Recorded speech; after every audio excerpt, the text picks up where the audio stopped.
Autry, can you talk up here? Can you talk a little bit about Sebo and what made him the guy you wanted to target here down the stretch at running back? When you look at our guys, we always talk about holistically, who are they? So from a faith standpoint, very strong young man, him and his family. From an academic standpoint, I mean, right on par with what we believe in. And then from an athletic standpoint, I mean, you've seen the film. I mean, he can run.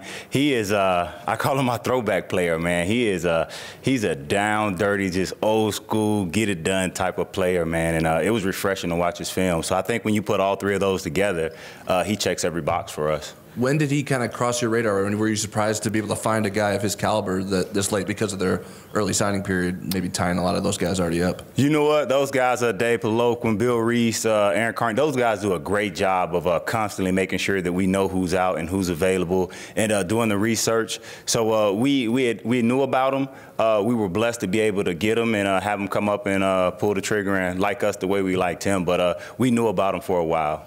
And then Jameer Smith, what have you seen from him in his early time here, being on campus already, and what made him the guy that you targeted so early in the recruiting process? The same reasons. I mean, you're talking about a great student, great home life, great faith life, and also just, you know, someone who can also play a significant role on the football field. Excited to have him on campus. Anytime you can get a young man here, you know, early, that obviously adds to his maturity and his process in regards to developing. So excited to have him on campus, man, and he's walking around with a big smile on his face, so that's really good to see.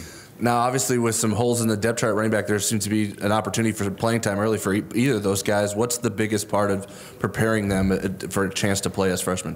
You know what, man? One thing that I have tried to do over the years is you train guys, but it's more you develop a culture within the room, and then you find guys to fit that culture. So nothing will change in regards to how I teach them, trying to develop them holistically. What is, you know, exciting is that you truly do have every guy in that room have an opportunity to compete and contribute at some point. So that's not only exciting for me, because I love the challenge in developing young guys, but it's exciting for them. I mean, guys come and they want an opportunity to contribute. They truly have an opportunity to do that from the day when they walk in the door.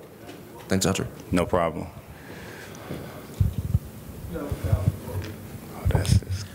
Coach, obviously the offense was run heavy this year with good reason.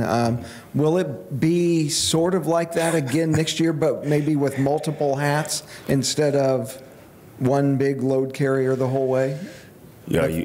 From a total number of carries and yardage, and do you anticipate the same type of offense? I like to think. I thought I did a pretty good job of distributing it last year. You know, got some guys some playing time. But that's the goal is always, man, to do whatever it takes.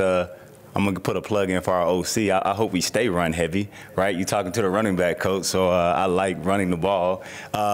But looking at those guys that I have in the room, man, you definitely you give them as much as they can handle, and you allow them to do what they do well. So it's interesting because every year is different. We'll see how it shakes out. It'll be one thing that, you know, we'll come out of spring with, you know, really trying to get an assessment, and then you'll come out of camp the same way. And then it's week to week to see, you know, how guys, you know, take on the responsibilities of those roles, and how some guys just take off with it, and how some guys, you know, maybe need a little bit more time. But the goal is always to distribute the work when you can.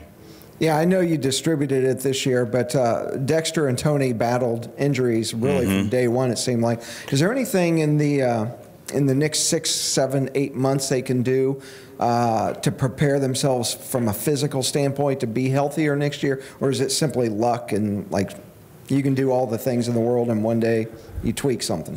You know, injuries are a part of the game, man. Those guys, they trained their butts off last year, and, you know, it was disappointing for them, you know, because they put in the work.